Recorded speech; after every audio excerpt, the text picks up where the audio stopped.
இன்னைக்கு நம்ம என்ன பேச போறோம்னா அம்மன் தாய் அவர்களை பத்தி பேச போறோம். அம்மன் தாய்னா உங்களுக்கு எல்லாருக்கும் ஞாபகம் வருதா வரலையான்னு தெரியல. ஜல்லிக்கட்டு நாயகி அப்படின்னு சொன்னாலும் ஞாபகம் வருதா, இல்ல பிக் பாஸ் அப்படின்னு சொன்னோடனே உங்களுக்கு ஞாபகம் வந்திருக்கும். அந்த பச்சவந்தியை பத்தி தான் பேச போறோம். ஜூலி அதை பத்தி தான் பேச போறோம். பச்சவந்தி அது எப்போ எப்படி மாறும்னே தெரியாது. அந்த பிராணி இந்த பிராணியும் அதே மாதிரி தான். எப்போ எப்படி மாறும்னே தெரியாது. இது ஜல்லிக்கட்டுல போராடிச்சான். போராடலாம் இல்ல, அங்க நூற்றுக்கணக்கான பேர், ஆயிரக்கணக்கான பேர், லட்சக்கணக்கான பேர் நல்லா போராடினாங்க. ஒற்றுமையா இருந்து போராடினாங்க. இதை யாரோ ஒருத்தவங்க வீடியோ எடுத்து விட்டு ஃபேமஸ் ஆக்குனாங்க. அந்த ஃபேமஸை, அந்த பிரபலத்தை யூஸ் பண்ணி பிக் பாஸ் உள்ள போச்சு.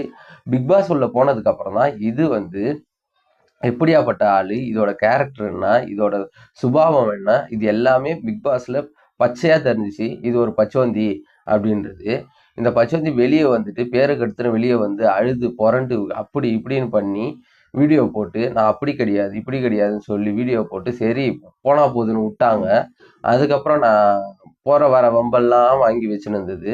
இதோட முழு இதுவும் பார்த்தலாம். இது எங்க இருந்து வந்தது, இது எங்க ஆரம்பிச்சது அப்படின்ட்டு. இப்ப விஜய் எதிர்க்கிறதுக்கான, தளபதி விஜய் அவர்களை எதிர்க்கிறதுக்கான காரணம் என்ன அப்படின்றத, இது ஜல்லிக்கட்டுல போராடும் போதே எனக்கு திமுக, அது திமுக கட்சியை சார்ந்த குடும்பத்தோட பெண்ணு, திமுக கட்சியில இருக்கிறவங்களோட பெண். அது அது எனக்கு அதிமுகல இருந்து மிரட்டல் வருது, எனக்கு உயிருக்கே ஆபத்து அப்படி இப்படின்லாம் அந்த டைம்ல சொல்லிட்டு இருந்தது.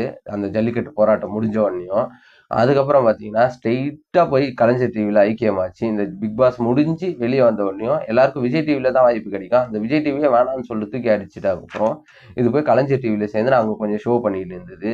அதுல இருந்து அப்படியே அம்மன் தாயின்னு ஒரு படம், இந்த படம்லாம் நடிச்சு, அதாவது நடிக்க தெரியாத அந்த கோணவாயை வச்சுக்கின்னு, கோணவாய் தமிழ்நாட்டில் யாருக்கு இருக்குதுன்னு தெரியும். இப்படி கோணிக்கின்னு பேசுறதுலாம் யார் பேசுவாங்கன்னு தெரியும். உங்களுக்கு நேரம் கண்டுபிடிச்சிருப்பீங்க. அது ஒரு குடும்பத்துக்குரிய ட்ரேட்மார்க் அந்த வாயின்றது. அந்த மாரி இது வாயை வச்சுக்கின்னு இப்படி பேசி உட்காந்துருக்குது. தளபதி விஜய் அவர்களை பத்தி பேசுறதுக்கு உனக்கு என்ன ஒரு ஒரு ஒரு தகுதி இருக்குது, ஒரு தராதாரம் இருக்குது? நீ எல்லாம் ரெண்டு ரெண்டு வருஷம் 3 வருஷம், மிஞ்சி போனா 5 வருஷத்துக்கு முன்னாடி ஃபேம் ஆயிட்டு உனக்கு கிடைச்ச பேரை காப்பாத்தி வச்சுக்க தெரியல. காப்பாத்தி வச்சுக்க தெரியல, உனக்கு அவக்குரிய இடத்தையே இந்த தமிழ்நாட்டு மக்கள் கொடுத்துருக்க கூடாது. நீ இந்த சமூகத்திலேயே ஒரு ஒரு ஒரு ஒரு அதாவது இங்கேயும் பேசுவ அங்கேயும் பேசுவ, அரசியல் கட்சி கூட கொஞ்சம் இதுவா இருக்கும். அதோட மோசமான பிறவி உன் பிறவிலாம். நீ தளபதியை பார்த்து சொல்ற 50 500 ஆக்கிடாதீங்கன்ட்டு. நீ எவ்வளவு வாங்கின? உனக்கு 200 ரூபாய் தான் கொடுத்துருப்பாங்க.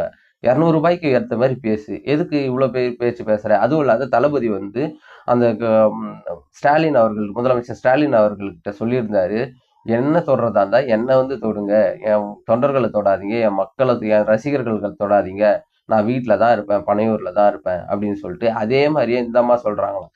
அதாவது புளிய பார்த்து பூனை சூடு போட்டுச்சு அந்த மாதிரி கதையா இந்த அம்மாவை யார் தான் இப்போ கூப்பிட்டாங்கன்னு தெரியல. நடுவுல இந்த வர்க்கீஸ் வந்தாவோ நம்ம சொல்லுவாங்களே, அந்த மாதிரி இந்த அம்மா வாயை கொடுத்து இப்போ வாங்கி கட்டின்னு இருக்குது. இதுல தாவேகா தொண்டர்கள் அவரை கொதறாங்களாம். உன் வாயை வச்சுக்கின்னு கம்முன்னு இருந்தா உன்னை ஏன் கொதறாங்க? உன் வேலையை நீ பாரு.